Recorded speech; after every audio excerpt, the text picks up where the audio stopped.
2025년 1월 26일 주일낮 예배 설교. 설교 제목, 그가 나를 사랑하사 나를 위하여. 십자가에 담긴 진정한 의미. 설교 개요. 1. 유다가 베냐민을 대신하다.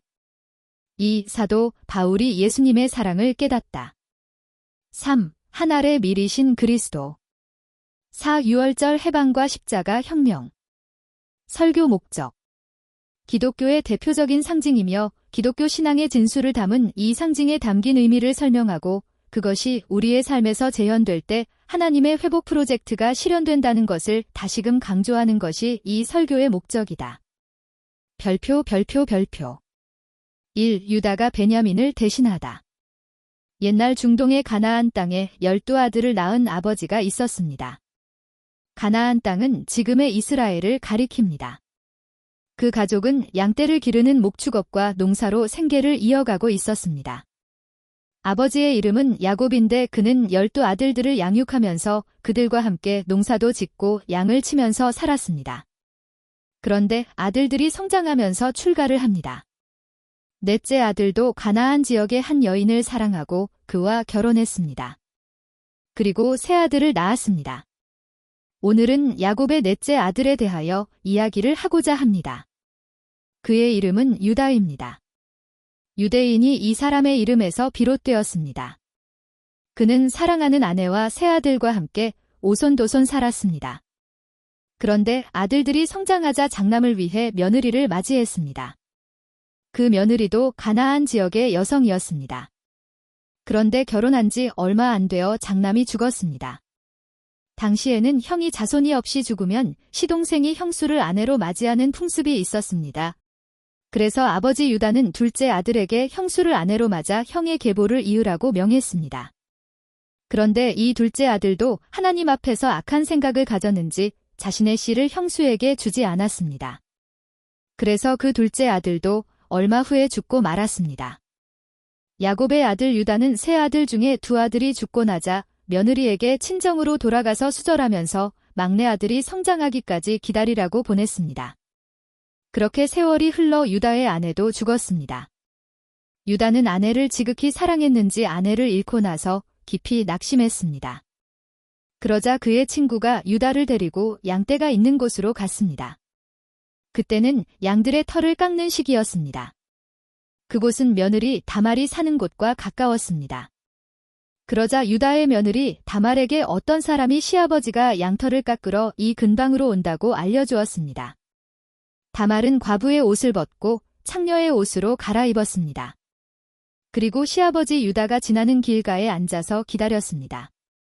아내를 잃고 시름에 빠졌던 유다는 길가의 창녀를 보고 그에게 들어가겠다고 말합니다.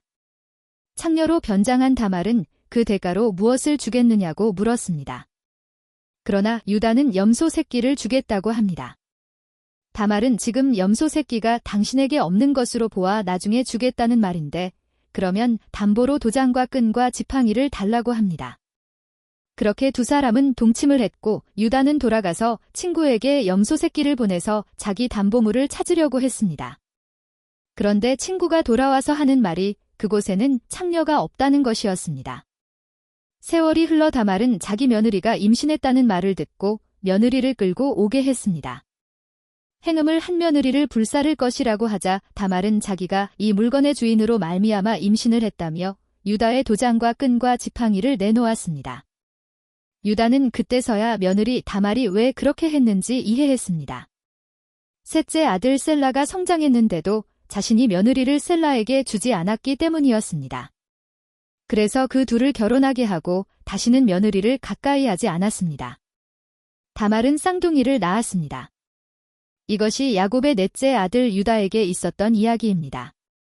창세기 38장에는 이 가슴 아픈 이야기가 실려 있습니다. 그런데 세월이 흘러 중동 지방 전역에 큰 가뭄이 들었습니다. 농사도 되지 않고 양들을 먹일 물도 부족했습니다. 당장 먹을 양식이 떨어졌습니다. 모두 굶어 죽게 생겼을 때 야곱은 자기 아들들을 이집트로 보냈습니다. 거기는 먹을 것이 있다는 소문을 들었기 때문입니다.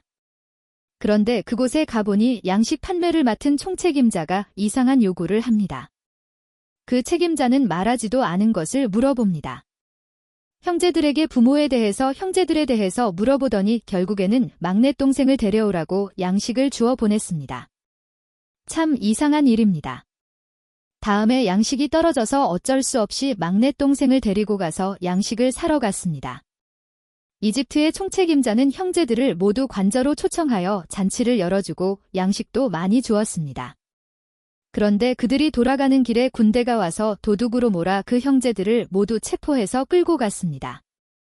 그 양식 부대를 열어보니 막내의 부대에서 금잔이 나왔습니다. 이제 막내 동생은 꼼짝없이 죽게 되었습니다.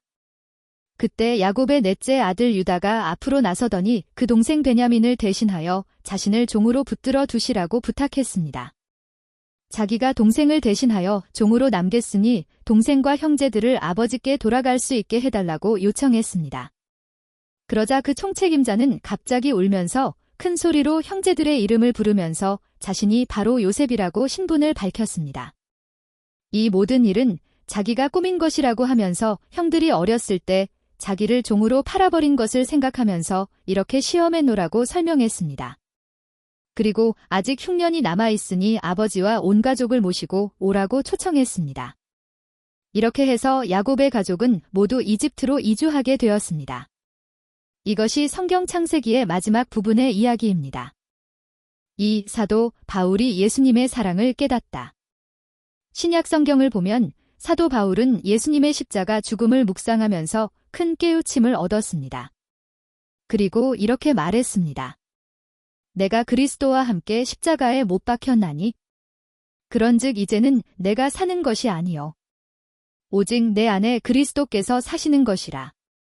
이제 내가 육체 가운데 사는 것은 나를 사랑하사 나를 위하여 자기 자신을 버리신 하나님의 아들을 믿는 믿음 안에서 사는 것이라. 이 말을 다시 풀어보면 이렇습니다. 나도 예수님과 함께 십자가에 못 박혔습니다. 나도 세상에 대하여 이미 죽었습니다. 나도 하나님의 뜻에 대하여 전적으로 자신을 바칩니다. 이제 옛날의 나는 없고 예수님만 내 안에 사십니다. 이제부터 내가 사는 것은 오로지 예수님의 정신을 이어받아 실천하기 위함입니다. 왜냐하면 예수님이 나를 사랑하셔서 나를 위하여 자기 자신을 버리셨기 때문입니다. 나는 그 믿음으로 살아갑니다. 신학자 톰 라이트는 사도 바울이 이런 깨달음에 이르게 된 배경을 이렇게 추측합니다. 사도 바울은 베냐민 지파입니다. 그리고 예수님은 유다 지파의 자손입니다. 그 먼 옛날 유다가 자기 막내 동생 베냐민을 위해서 대신 종이 되겠다고 자신을 바친 것처럼 예수님이 베냐민 지파 후손인 바울을 위하여 자신을 바치셨다는 것입니다. 사도 바울은 예수님이 그렇게 자신을 위하여 대신 죽으셨다는 것을 깨달았을 것이라고 신학자는 상상합니다. 사도 바울이 보기에 유대인들이나 이방인들 모두 모든 사람은 죄의 종살이를 하고 있었습니다. 그리고 죄의 결과는 사망입니다. 그런데 예수님이 죄인을 대신하여 자신을 바치심으로 죄인은 용서받고 하나님 앞에 의롭게 되며 다시 하나님의 대리인으로 살 수 있게 됩니다. 그것은 유다가 베냐민을 해서 자신을 종으로 바친 것과 같다고 생각했습니다.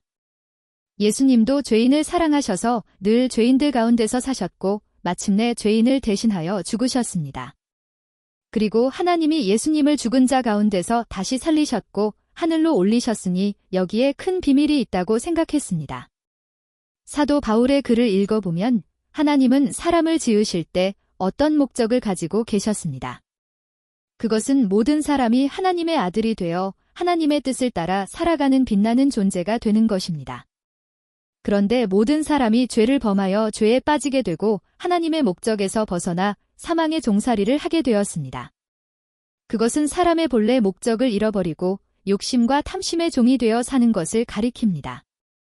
그런데 하나님이 자기 아들을 보내셔서 하나님의 자녀들이 사는 길이 무엇인지 보여주셨습니다.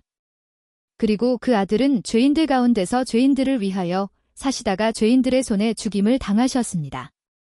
사도 바울은 예수님의 삶과 죽음을 보면서 하나님이 모든 사람을 죄에서 구원하시려고 죄인을 대신하여 자기 아들을 희생하셨다는 사실을 깨달았습니다.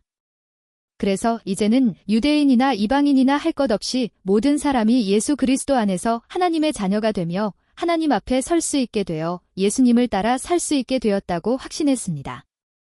예수님을 믿고 순종하는 사람들은 이제 사도 바울 자신처럼 예수님이 그 안에서 사시고 행하심으로 하나님의 자녀로 살아갈 수 있다고 가르쳤습니다. 그러면 예수님은 자신의 죽음을 어떻게 이해하셨을까요?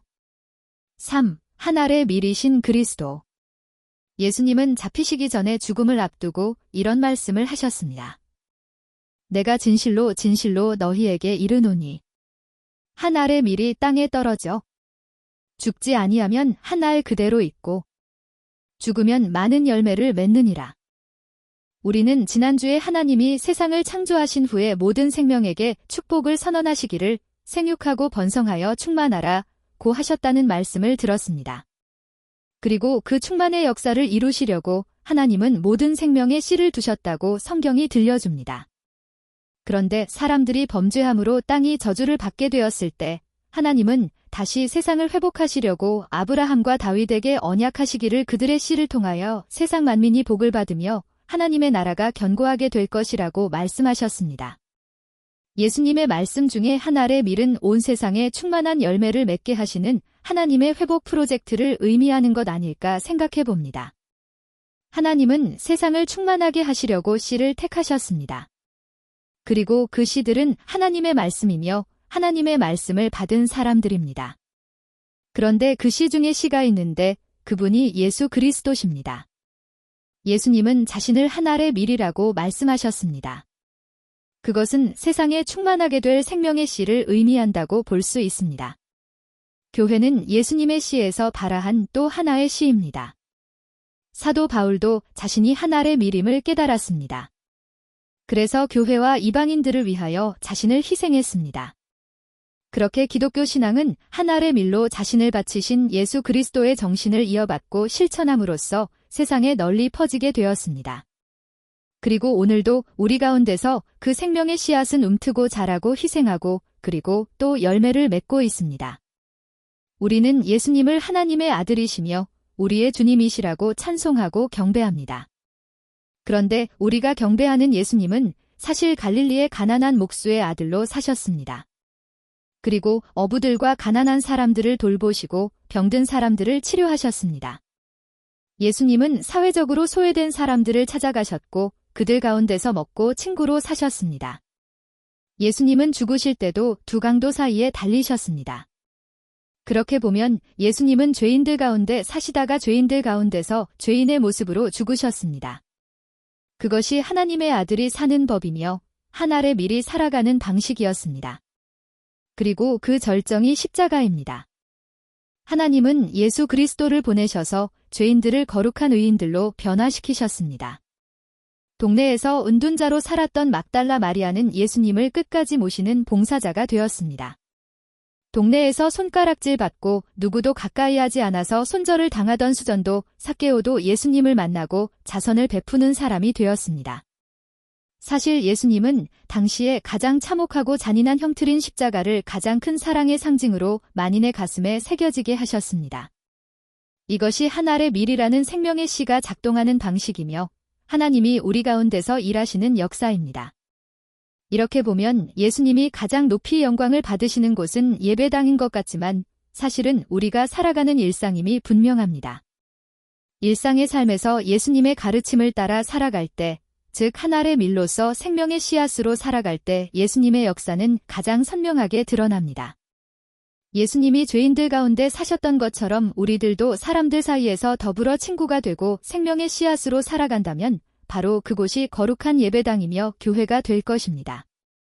우리는 교회당에 모여서 자기 막내 동생을 대신하여 스스로 종이 되겠다고 나선 유다를 배웁니다. 그리고 한 알의 밀로서 많은 열매를 맺기 위하여 자신을 바친 예수님을 기억합니다. 그리고 예수님을 따라 교회와 세상을 위하여 자신을 헌신한 죄수사도 바울을 배웁니다. 이런 배움과 경배와 기도 속에서 우리는 어떻게 살아야 할지를 깨닫습니다. 그것이 교회이며 예배입니다. 우리의 교회와 예배는 일종의 훈련소입니다. 진짜 현실에서 십자가를 세울 수 있는 미랄이 되기 위하여 우리가 결의를 다지고 준비하는 곳, 그곳이 우리의 교회가 아닐까요? 4. 유월절 해방과 십자가 혁명. 예수님의 죽음과 부활에 대하여 성경은 많은 이야기를 들려줍니다. 그만큼 중요하다는 의미입니다. 특별히 우리는 예수님이 유월절의 어린 양으로서 죽임을 당하셨다는 말씀을 듣기도 하고 찬양을 부르기도 합니다. 예수님이 유월절의 어린 양이시라는 말은 예수님이 유월절에 죽으셨다는 뜻입니다. 그것은 예수님의 죽음과 유월절이 깊은 관련이 있다는 말입니다. 예수님을 믿고 따르던 제자들은 예수님이 유월절에 죽으신 것에 대하여 특별한 의미가 있다고 생각했습니다. 유월절이 무엇입니까? 유월절은 이스라엘의 해방절입니다. 앞에서 이집트로 이주한 야곱의 자손이 400년 동안 그곳에서 살았는데 그 후에 큰 민족으로 성장하자 이집트 왕으로부터 박해를 받았습니다. 이스라엘은 나중에 이집트에서 종살이를 하게 되었는데 하나님이 모세를 보내셔서 그들을 구원하시고 그들에게 약속된 땅으로 인도하셨습니다. 그때 이스라엘 백성은 홍해를 건넜고 지금의 땅으로 들어왔습니다. 그리고 하나님의 성전을 짓고 하나님의 제사장 나라로 살 수 있게 되었습니다. 그런데 세월이 흘러 예수님의 시절에 이스라엘 백성들은 자신을 유대인이라고 불렀습니다. 우리가 옛날에는 고려인이라고 부르다가 조선인 그리고 이제는 한국인이라고 부르는 것과 같습니다. 유대인들은 출애굽을 기념하면서 유월절을 지켰습니다. 그것은 우리들의 설날처럼 오랜 풍습이었습니다. 우리의 설명절은 조상들의 은덕을 기억하고 친지들과 이웃을 돌아보는 절기입니다.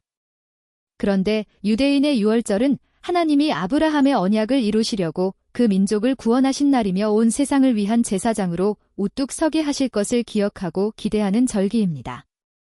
그런데 예수님의 제자들은 예수님의 죽으심과 부활이 유월절에 일어난 것을 보고 하나님이 마침내 우리를 구원하시고 하나님의 빛나는 제사장으로 살 수 있게 하셨다고 확신했습니다.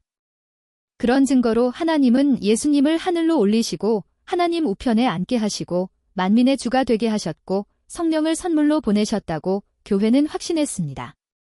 그래서 이제 생명의 씨앗으로서 자신들은 십자가의 정신을 따라 사는 새로운 백성이 되었다고 확신했습니다. 그렇게 교회가 탄생했습니다. 이렇게 탄생한 교회는 이 어두움의 삶에서 벗어나 예수님의 가르침을 따를 것을 다짐했습니다.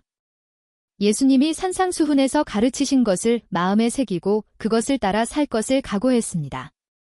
그것은 먼저 대접하고 먼저 용서하고 은밀하게 선을 행하는 것이었습니다. 그것은 예수님이 사신 길을 따르는 것이었습니다. 그렇게 이 세상에는 새로운 유월절이 시작되었습니다. 이전의 유월절이 모세를 따라 이집트를 벗어나고 종살이를 떠나 언약의 백성이 되는 것이라면 새로운 유월절은 예수 그리스도를 따라 죄의 길에서 떠나 십자가의 길을 따르는 하나님의 언약 백성이 되는 것입니다. 그것을 우리는 십자가의 혁명이라고 부를 수 있습니다. 십자가는 기독교의 중심 상징이며 기독교 정신의 핵심입니다. 십자가의 의미가 퇴색할 때 교회는 형해화되었습니다. 이 말은 형식만 남고 가치나 의미를 잃었다는 뜻입니다. 그럴 때 십자가는 교회의 첨탑에만 있고 예배당에만 있습니다. 그러나 교회가 생기 있게 될 때는 십자가가 성도들의 가슴에 새겨져서 일상 속에서 실천될 때였습니다. 십자가는 교회당에 세워집니다. 그러나 진정한 십자가는 아들을 잃고 슬퍼하는 아버지를 위로하는 친구의 격려의 손길에 세워집니다. 십자가는 병으로 고생하는 사람을 돌보는 그 따뜻한 손길과 함께 빛나고 있습니다. 진정한 십자가는 바로 우리의 삶 속에서 세워지고 빛나게 될 것입니다. 하나님이 우리에게서 찾으시는 십자가는 바로 그런 십자가가 아닐까 생각해 봅니다.